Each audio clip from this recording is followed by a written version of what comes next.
What do you do when you are outnumbered, surrounded, and running out of food yet retreat means total destruction? In 52 BCE, Julius Caesar faced an impossible military problem. An enemy trapped inside a fortress and a massive army coming to destroy him from outside. This video answers one question. How did Caesar solve a problem no general before him ever could and turn certain defeat into eternal glory? In the hills of ancient Gaul, a single fortress stood between Rome and total failure. Alesia was not just a city, it was a trap. Inside its walls waited Vercingetorix, the most dangerous enemy Rome had ever faced in Gaul. Outside, a massive relief army gathered, ready to crush Caesar once and for all. Julius Caesar did not have the numbers, he did not have supplies, and he did not have the option to retreat. What he did have was an idea so bold, so unprecedented, that it would rewrite the rules of warfare forever. This is not just the story of a siege. This is the story of how Alesia, 52 BCE, made Caesar a legend. Imagine standing on a cold Gallic hillside in 52 BC looking out at a fortress perched high above the plains, knowing that every decision you make in the next few weeks will determine not only your survival, but the fate of Rome itself. This was the reality Julius Caesar faced at Alesia. The problem before him was not a simple battlefield challenge. It was a strategic nightmare that had no precedent in Roman military history. Inside the fortified city of Alesia stood Vercingetorix, the leader who had succeeded where others had failed by uniting the fractured Gallic tribes into a single force. His warriors filled the hilltop stronghold, well defended by steep slopes and thick walls. Caesar could not ignore this enemy. If Vercingetorix escaped, Gaul would rise again in rebellion. Yet, attacking the fortress directly would mean sending Roman soldiers uphill against prepared defenses, a move that would bleed the legions dry. But that was only half the problem. As Caesar surveyed the land, he knew that Alesia was never meant to be taken by storm. It was chosen precisely because help would come. Gallic messengers had already slipped through Roman lines, carrying word to every tribe still willing to fight. Somewhere beyond the horizon, a massive relief army was forming. When it arrived, Caesar would be trapped between two enemies, one inside the walls and one outside, both outnumbering him. This was the core of the impossible problem at Alesia. If Caesar focused on besieging the city, the relief army would crush him from behind. If he turned to face the approaching reinforcements, Vercingetorix would break out and strike from the rear. Retreat was not an option. Pulling back would signal weakness, reignite rebellion across Gaul, and likely end Caesar's political career in Rome. Victory was required, not just militarily, but symbolically. The Roman army was also operating far from home. Supplies were limited, and every day the siege dragged on. Hunger and exhaustion tightened their grip on the legions. The Gallic defenders, though trapped, still had stores of food and the advantage of high ground. Time, geography, and numbers all favored Caesar's enemies. No Roman general had ever faced a situation like this. Roman warfare was built on decisive battles and direct engagements. Alesia demanded something else entirely. It demanded a solution that could neutralize two enemies at once, control both space and time, and turn weakness into strength. Caesar was not simply fighting warriors. He was fighting logistics, morale, and the expectations of how war was supposed to be fought. Every night, campfires burned across the Gallic countryside, signaling that the net around Caesar was tightening. His soldiers knew it, his officers knew it, the enemy knew it. This was not a battle that could be won with courage alone. It required a complete rethinking of warfare, a gamble so extreme that failure would mean annihilation. At Alesia, Caesar was not just a commander laying siege to a city. He was a man standing at the edge of total defeat, forced to answer one terrifying question. How do you win when you are surrounded, outnumbered, and running out of time? Long before Roman trenches carved scars into the hills of Alesia, a different kind of revolution was already underway in Gaul. For generations, the Gallic tribes had fought Rome separately, fiercely independent and fatally divided. Julius Caesar exploited those divisions with brutal efficiency, crushing one tribe while the others watched, unsure whose side to take. Vercingetorix understood something no Gallic leader before him truly accepted. Gaul could not defeat. Rome unless it stopped fighting as many tribes and began fighting as one people. Vercingetorix was young, charismatic, and ruthless when necessary. He did not simply raise an army. He ignited an idea. He called for unity, for sacrifice, for a scorched earth strategy that would deny the Romans food and shelter. Villages were burned, fields destroyed, and supplies removed. Not because the Gauls lacked compassion, but because Vercingetorix knew Rome fed on conquered land. Every torch lit behind him was a calculated move in a war of survival. For a time, his strategy worked. Roman supply lines stretched thin, morale wavered, and Caesar was forced into unfamiliar territory where speed and discipline alone were not enough. But victory in the field was never Vercingetorix's ultimate goal. He needed a moment, a place where Rome could be forced into a decisive confrontation on Gallic terms. That place became Alesia. Choosing Alesia was Vercingetorix's final gamble. The fortress sat atop a high plateau, protected by steep slopes and surrounded by rivers and valleys that limited Roman maneuverability. It was defensible, visible from miles away, and psychologically powerful. By withdrawing into Alesia, Vercingetorix sent a clear message to both allies and enemies. This was the stand that would decide everything. Inside the walls, tens of thousands of Gallic warriors gathered along with civilians who believed the fortress would shield them from Roman vengeance. Outside, messengers slipped through enemy lines, calling every tribe still capable of bearing arms to converge on Alesia. Vercingetorix was betting on numbers, terrain, and time.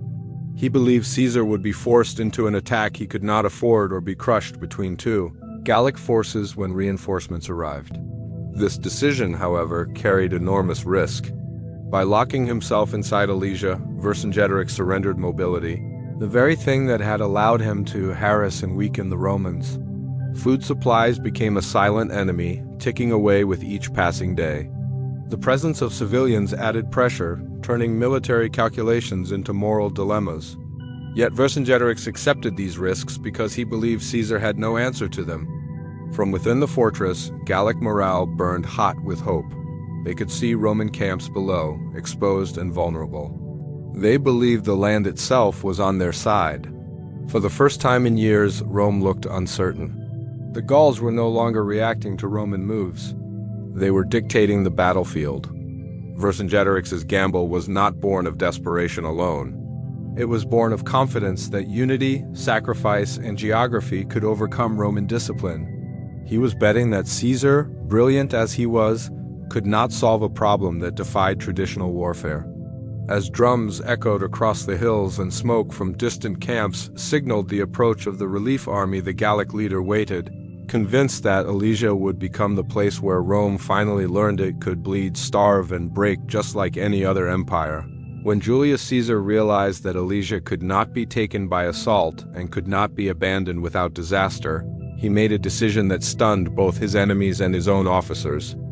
Instead of choosing between the fortress on the hill and the army gathering beyond it, Caesar chose to fight both at the same time. With one army, limited supplies, and no reinforcements coming, he ordered the construction of not one wall, but two. The first wall was meant to imprison Vercingetorix. It wrapped around the entire hill of Alesia, sealing the Gallic army inside like prey in a net. Trenches were dug deep and wide, designed to break cavalry charges and slow infantry advances. Ramparts rose from the earth, topped with sharpened stakes and guarded day and night. This inner ring of fortifications transformed the siege from a waiting game into a controlled environment where Caesar dictated every movement in and out of the city. But Caesar knew this alone would not save him. Somewhere across the plains, the Gallic relief army was growing larger with every passing day. When it arrived, it would strike from the outside with overwhelming force. To meet that threat, Caesar ordered a second wall, facing outward, built with the same precision and brutality as the first. This outer ring turned the Roman army into a fortress itself, encircling the encirclement. The land between the two walls became a narrow, deadly corridor where Roman discipline ruled. Every hill, valley, and river bend was measured and incorporated into the design.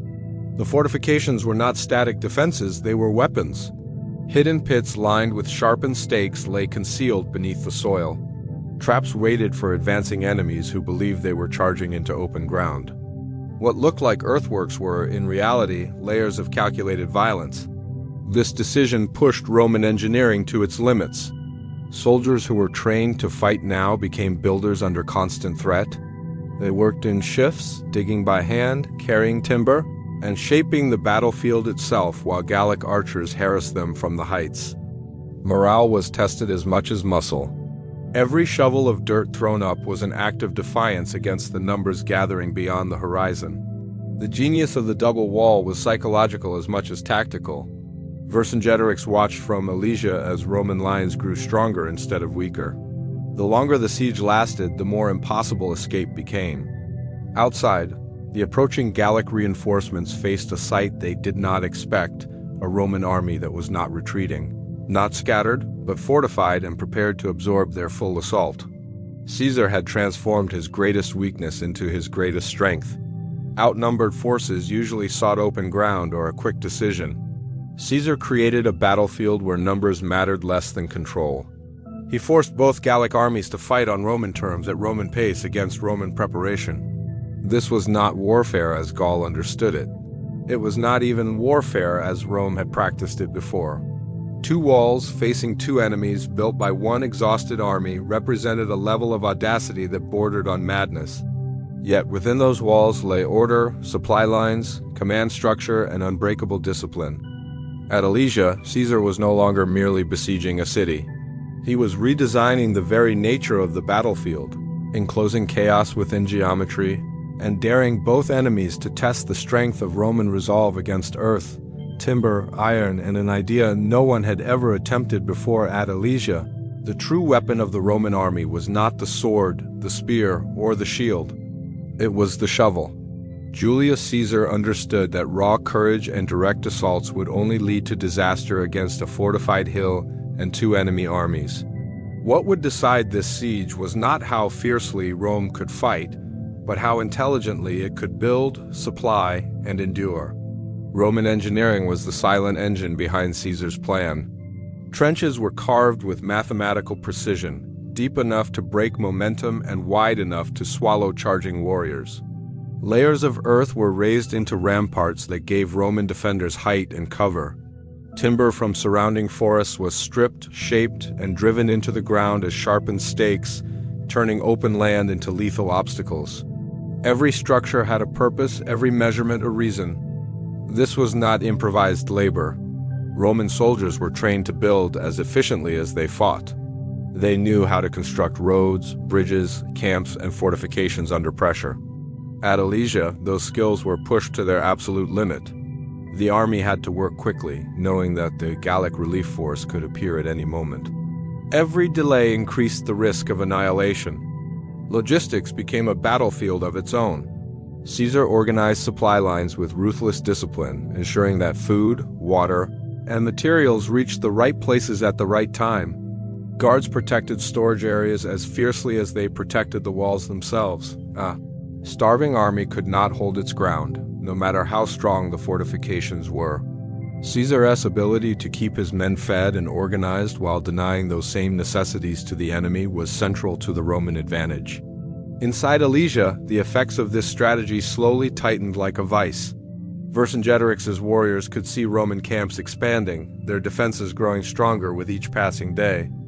Attempts to break out were met with trenches, traps, and disciplined counterattacks.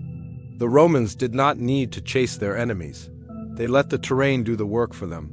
Outside the walls, the approaching Gallic reinforcements faced a landscape that had been engineered against them. Cavalry charges faltered in broken ground. Infantry formations collapsed under the strain of navigating obstacles designed to disrupt movement and cohesion. The Romans stood behind earth and timber, conserving energy while their enemies exhausted themselves in failed assaults. Caesar's genius lay in understanding that endurance wins wars as surely as victories in battle. By forcing the Gauls to fight against hunger, exhaustion, and frustration, he weakened them long before blades ever met.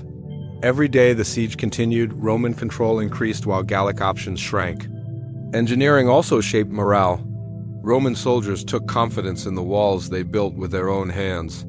Each completed section was proof that the plan was working, that order could prevail over chaos. For the Gauls, the same structures became symbols of imprisonment and futility. Hope drained away as escape routes vanished beneath earthworks and sharpened stakes. At Alesia, brute force was transformed into wasted effort, while careful planning multiplied Roman strength. Caesar did not outfight his enemies. He outbuilt them, outlasted them, and forced them to confront an enemy that could turn soil and wood into instruments of domination, proving that in this siege, mastery of engineering was mastery of war. As the Siege of Alesia dragged on, tension settled over the battlefield like a heavy fog. Both sides understood that the struggle could not continue forever. Inside the fortress, hunger tightened its grip, and desperation grew with each passing day. Outside the Roman walls, the long-awaited Gallic relief army finally arrived, filling the valleys and hills with tens of thousands of warriors. The moment Vercingetorix had been waiting for was at hand, and for Caesar, the most dangerous night of his life was about to begin. The attack came under cover of darkness. Gallic forces surged toward the outer Roman fortifications, their numbers vast enough to stretch the Roman defenses thin. Horns echoed through the night, and fires burned across the hills as the relief army launched coordinated assaults. At the same time, Vercingetorix ordered his trapped warriors to strike from within Alesia, creating a brutal pincer attack aimed at tearing Caesar's double walls apart. Roman soldiers fought in near total darkness, guided by shouted commands and the flicker of torches. The carefully engineered defenses that had held firm for weeks were now tested to their limits. Trenches slowed the Gallic advance, but sheer numbers began to tell. In several places, attackers poured over the ramparts, forcing Roman units into desperate hand-to-hand combat. For the first time, Caesar's plan seemed on the verge of collapse. If even one section of the wall failed completely, the Roman army would be overwhelmed from both sides. Messengers raced through the camps, reporting breaches, mounting casualties, and exhausted defenders. The fate of the siege, and perhaps of Rome's future, hung by a thread. Caesar understood that this was not a moment for orders issued from a distance. According to Roman accounts, he donned his cloak, the symbol of his command, and rode directly into the most threatened sections of the line. His presence alone was a powerful weapon. Soldiers who had begun to waver found renewed strength when they saw their commander fighting alongside them, sharing the same danger and exhaustion.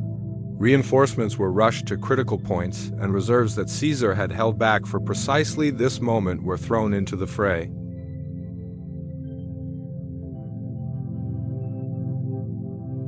Units rotated out of the front lines, allowing fresh soldiers to take their place.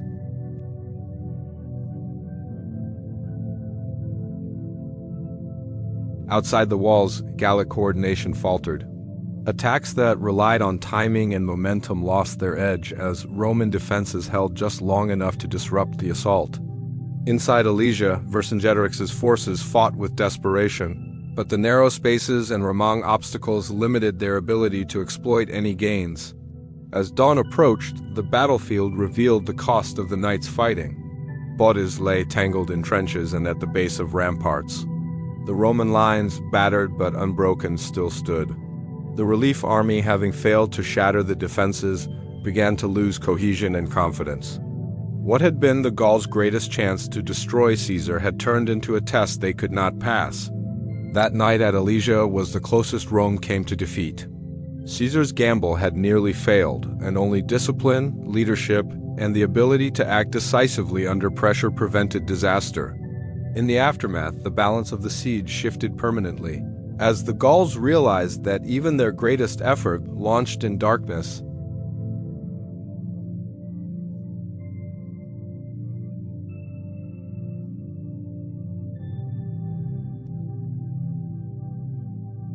smoke drifted across the hills, and the scale of what had just occurred slowly became clear. The Gallic relief army had withdrawn, shattered and demoralized.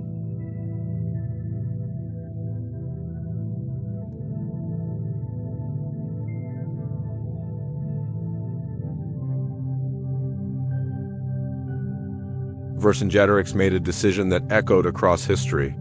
He surrendered, riding out from Alesia and laying down his arms before Caesar.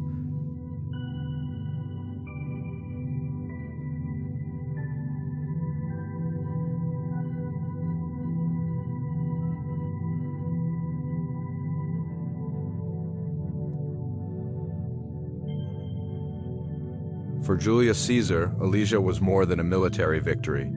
It was proof of his genius as a commander who could win not only through force, but through innovation, patience, and absolute control. News of the victory spread rapidly, carried by messengers and amplified by Caesar's own writings. In Rome, where politics were as brutal as any battlefield, Alesia transformed Caesar's reputation. He was no longer just a successful general campaigning on the fringes of the Republic. He was a man capable of achieving the impossible. The siege became a symbol of Roman superiority and a warning to any who might resist.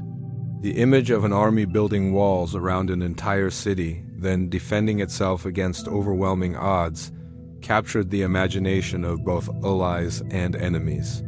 Alesia was studied, discussed, and remembered as an example of what Roman discipline and leadership could accomplish under the most extreme circumstances.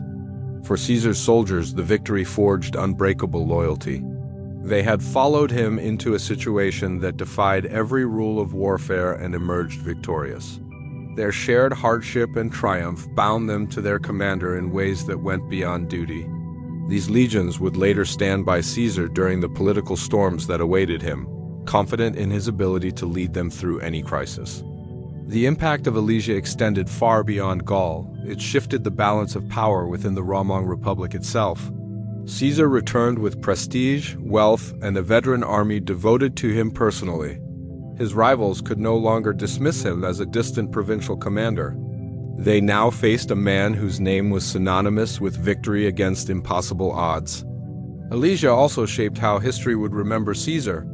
The siege became a cornerstone of his legacy, often cited as the moment he proved himself not just as a conqueror, but as a visionary strategist. Later generations would look back on Alesia as the point where ambition, intellect, and opportunity converged, setting Caesar on the path toward absolute power.